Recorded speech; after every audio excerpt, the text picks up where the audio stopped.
ശബ്ദം കേൾക്കുന്ന മാത്രയിൽ നമ്മളുടെ സ്വരം തൊണ്ടയിൽ എവിടെയോ തങ്ങി നിൽക്കും. ഒരു വാക്ക് മിണ്ടാൻ കഴിയില്ല. കുറച്ചു നേരത്തേക്ക് ഒരു ഹലോ അല്ലെങ്കിൽ സുഖമാണോ എന്നൊക്കെ ഒരു വിധത്തിൽ പറഞ്ഞൊപ്പിക്കും. പിന്നെ അതുവരെ മനസ്സിൽ അടക്കി വെച്ച നോവ് നമ്മുടെ അനുവാദം കാത്തു നിൽക്കാതെ അവൻ പെയ്തിറങ്ങും. നെഞ്ചു പൊട്ടിയുള്ള കരച്ചിലായോ, അടക്കി പിടിച്ച ശ്വാസത്തിൻ്റെ ചെറു സ്പന്ദനമായോ അത് ആ ഹൃദയത്തിൽ പടരും. ചിലപ്പോഴൊന്നും മിണ്ടാൻ കഴിയാതെ അങ്ങനെ നിൽക്കും.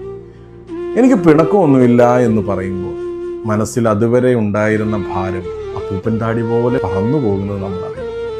മനസ്സിൽ ഒരു മഴത്തുള്ളി വീണ സുഖം, നീർന്ന മുറിവിൽ ഒരു തണുത്ത കാറ്റ് വീശുന്നത് പോലെ ആ പിണക്കത്തിൽ നമ്മൾ അറിയും, അവർ നമ്മുടെ ഉയിരാണ്, അവർ നമ്മുടെ ജീവനാണ്, ജീവശ്വാസമാണ്. നമ്മൾ ഒരാളെ എത്രമാത്രം സ്നേഹിക്കുന്നുണ്ട് എന്നറിയണമെങ്കിൽ ഇടയ്ക്കിടയ്ക്ക് അവരോടൊന്ന് പെടും.